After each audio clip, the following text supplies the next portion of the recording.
Namaste. Periyava Sharanam. The Sishyas of Shankara. Shankaracharya's direct Shishyas, though they were themselves very great, had rare bhakti for their Acharyas. Totakacharya, one of the Acharya's Sishyas, has praised him as "You are Parameshwara yourself. Bhavayeva Bhavan. You are Vrishabhadvajar," knowing him to be the form of Ishvara.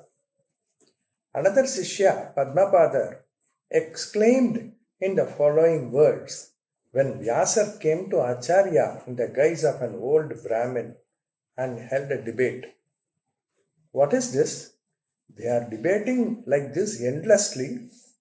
He then meditated with bhakti and saw Shankara Sakshat Vyaso Narayana Swayam.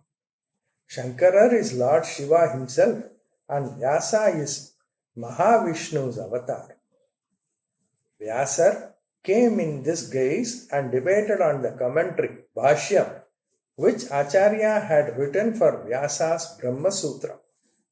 In the end, when Padmapada said, "He is Vishnu and Acharya is Parameshwara," Vyasa showed his real form and commended the Acharya, saying that Acharya's commentary is in accordance with his own views.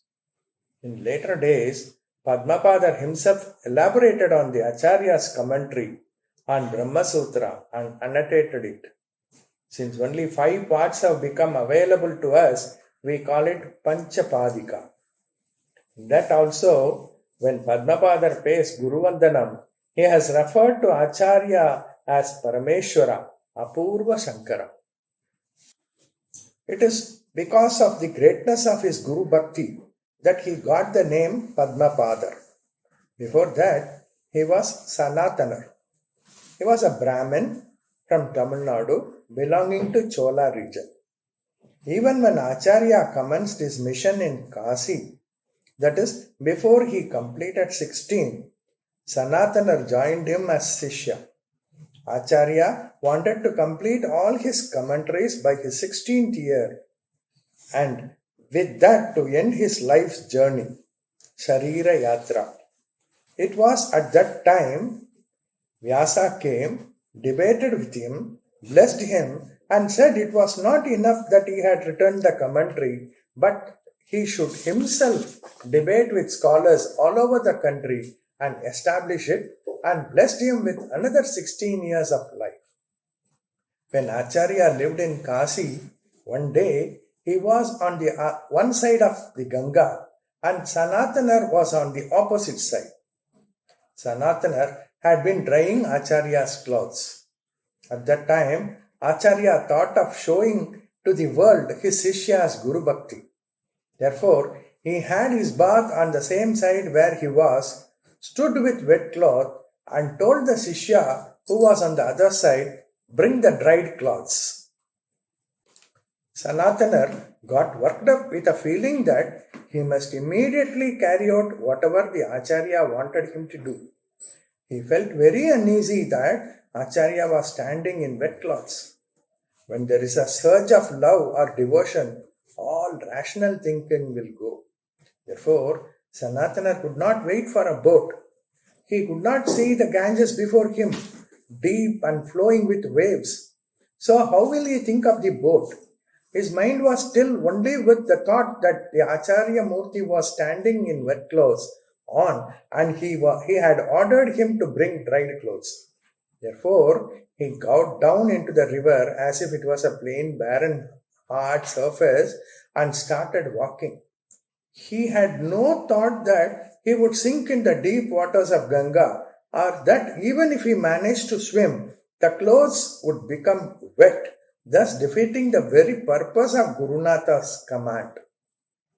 When there was such a great joy born of bhakti, would Ishvara fail to recognize its value? That Ishvara was only standing in the form of Acharya. Therefore, a miracle happened. As Padmapada kept walking over the flood, Ganga Devi kept on sprouting a lotus ahead of him. Sanatana put his feet on the lotus flower and kept walking. but he was not aware either of the lotus sprouting ahead of him or his stepping over them. Just as it is said that the heat is not felt during the ritual of fire walking, he did not feel it cool and soft below his feet. Even as all people were watching and were wonderstruck at the greatness of his Guru Bhakti, he crossed the wide river, reached the other side, and offered the clothes to Guru Murti. Acharya asked him jokingly, "How did you come crossing the river, my dear?" Even at that stage, Sanatana did not think of looking back at the river and know about the sprouting of lotus. In his mind, he was certain that Acharya had given the command. When he had commanded, how could it happen that it was not carried out? It is his blessing that has rolled me over to this side. Therefore, he told the Acharya, if by just keeping you in mind, the ocean of samsara itself can be crossed with ease, what is great about my crossing the Ganga when you have made the command yourself? It is only after that Acharya himself showed a lotus flower that had sprouted on the river and named him Padmapadar, since the Padma, lotus, had carried on them his feet. Although at one level the Acharya was Ishvara himself, he is also thought to be his lotus feet. Therefore, it was quite fitting that Bhagavad Pada's Shishya was Padmapadar. Periyava Saranam.